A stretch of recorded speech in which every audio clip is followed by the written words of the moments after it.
Dit is donderdag 21 Mei. Baie welkom by vandag se luistermeditasie. Die teksgedeelte waarby ons ook vandag in ons Pinksterreeks gaan stilstaan, is Johannes 21. Jesus se verskyning aan sy disippels op die strand en ons gaan dit saam lees vandag.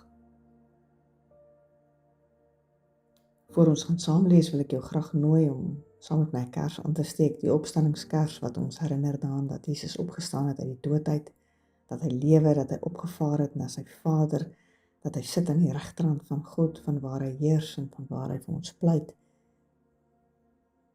Dat hy, toe hy opgevaar het, gesê dat hy ons nie alleen los nie, maar dat hy sy gees gegee het om binne in ons te woon, vir altyd by ons te wees. Ek wil jou daarom nooi om nou stil te raak, terwyl jy juis op hierdie paar gedagtes fokus. Dat die Here nader aan jou is as die klere aan jou lyf.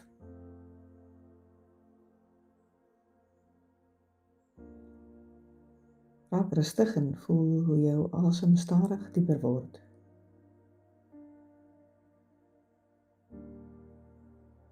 Voel hoe jy rus in die stoel, hoe jou voete die grond raak.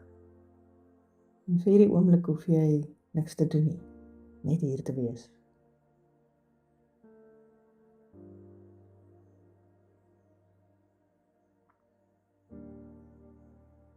Daarna het Jesus weer aan sy disippels verskyn by die see van Tiberias. Dit het so gebeur. Simon Petrus en Thomas, wat ook Didimus genoem is, Nathanael van Kana in Galilea, die seuns van Zebedeus en nog 2 ander disippels was daar saam. Simon Petrus sê toe vir hulle, ek gaan visvang. Ons gaan ook saam met jou, sê hulle vir hom. Hulle het gegaan en in die skei geklim, maar daardie nag het hulle niks gevang nie. Toe dit al lig was, het Jesus daar op die strand gestaan, maar die disippels het nie geweet dat hy is nie.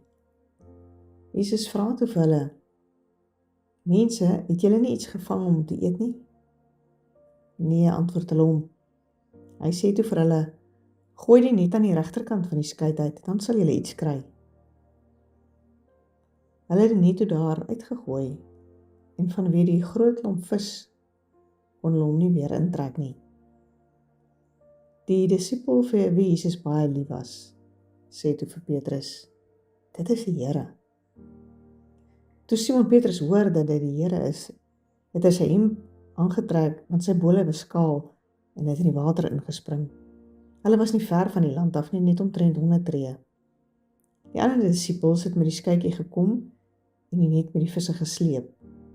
Toe hulle aan land kom, sien hulle 'n vuur brand en 'n stuk vis daarop. Daar was brood ook. Jesus sê toe vir hulle, bring van die vis wat julle nou net gevang het. Simon het Petrus het toe in die skei geklim en die net op die land getrek. Dit was vol groot visse, 153. En alhoewel daar so baie was, het die net nie geskeur nie. Toe sê Jesus vir hulle, kom eet. Nie een van die disippels het so ver gekom om vir hom te vra, wie is u nie? Hulle het geweet dat dit die Here is. Jesus kom toe, neem die brood en gee dit vir hulle. Net so ook die vis. Dit was die 3de keer dat Jesus aan sy disippels verskyn het, nadat hy uit die dood opgewek is. Ek wil jou nooi om vandag met jou gedagtes en jou verbeelding in die verhaal te gaan sit. Jouself die toneel voor te stel. Dis vroegoggend by die see van Tiberias.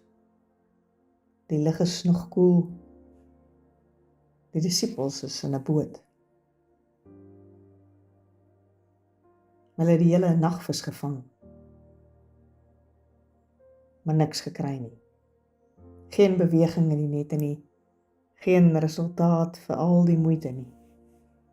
Net moegheid, teleurstelling en leë hande. Miskien ken jy daai gevoel van verlamming. Wanneer 'n mens nie meer weet wat om volgende te doen nie. wanneer moedeloosheid jou eintlik laat stil staan, wanneer jy aanhou probeer, maar niks verander nie, wanneer verlies of uitputting of onsekerheid jou energie kom steel. Die disippels is op 'n manier ook daar.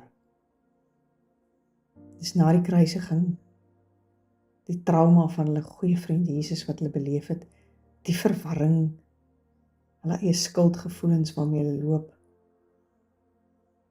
En al wat hulle nou kan doen is, hulle gaan terug na wat bekend is. Die bote, die nette, visvang, die werk. Maar selfs daar voel alles vandag leeg.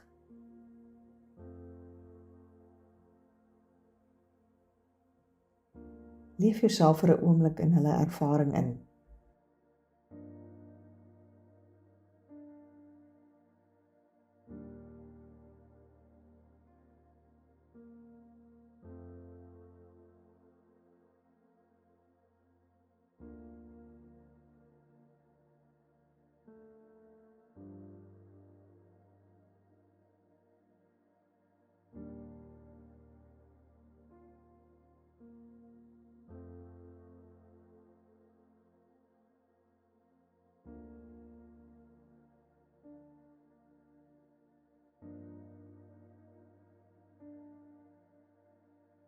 Bly ook vir 'n oomblik in jou eie ervaring.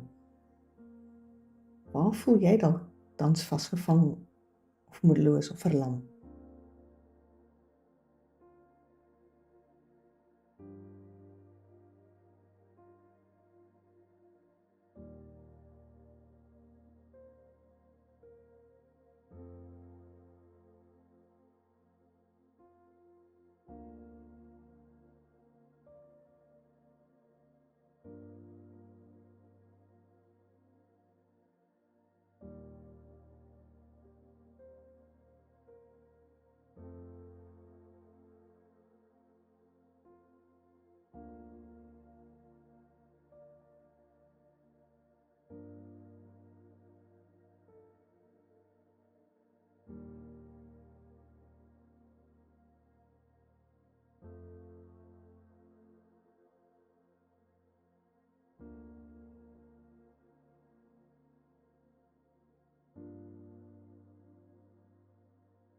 En dan in die gryslig van dagbreek staan Jesus op die strand.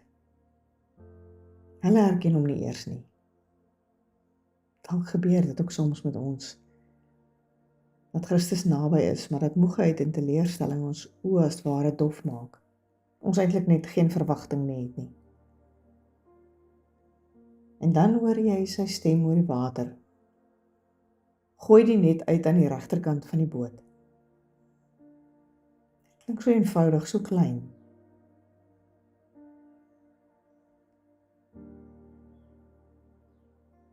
Vir 'n oomblik is dit asof Jesus vir hulle sê, julle het die hele tyd dit op hierdie een manier gedoen. Maak julle oë oop en kyk anders. Gooi dit aan die ander kant van die boot. So eenvoudig, so klein. En hulle gehoorsaam. En skielik vol die nette, soveel, dat hulle dit nie kan uittrek nie. Oorvloed. Nie omdat die disippels alles perfek gedoen het nie. Nie omdat hulle sterker of slimmer geword het nie. Maar omdat Jesus teenwoordig is.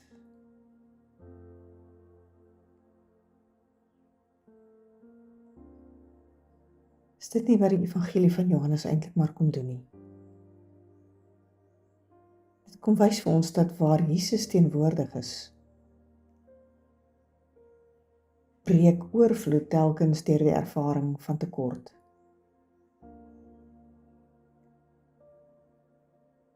Soos in ons Pinksterreeks die week sien ons leekryke word vol wyn, hongersnood word 'n feesmaal, dor mense ontvang lewende water, en leenette word swaar van vis.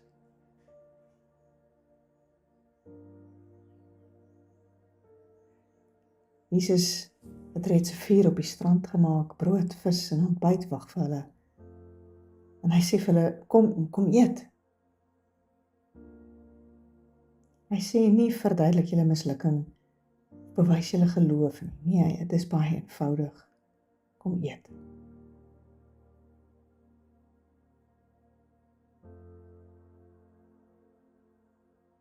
Ek wil jou nooi om vandag ook by hierdie uitnodiging te rus. Jesus ontmoet mense nie net in hulle sukses nie, maar juis wanneer hulle uitgeput is, verlam is, nie meer antwoorde het nie. Hy bring nie net nuwe opdragte nie, hy bring kos, rus, teenwoordigheid en nuwe moontlikhede. Miskien nooi hy ons ook vandag uit om nie alles in die lewe wat nie vir ons sin maak uit te figure nie.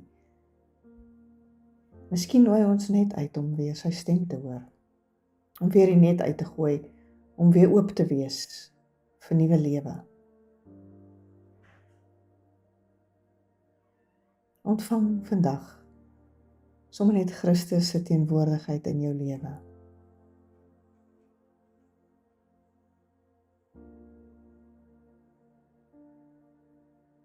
En hoor dalk die woorde diep binne in jou. Daar is nog lewe moontlik. Waar voel jy dalk is jy net te leeg? En waarheen nooi Jesus jou?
Here Jesus, U kom na ons toe in die oggendlig van ons moegheid en onsekerheid. Wanneer ons vasval in moedeloosheid, herinner ons asseblief dat U steeds naby is. Kom vul vandag die leenette van ons harte met U lewe. Gee ons die moed om weer te luister en weer te vertrou, weer te leef. En laat ons uit U oorvloed leef, selfs wanneer ons self leeg voel. Amen.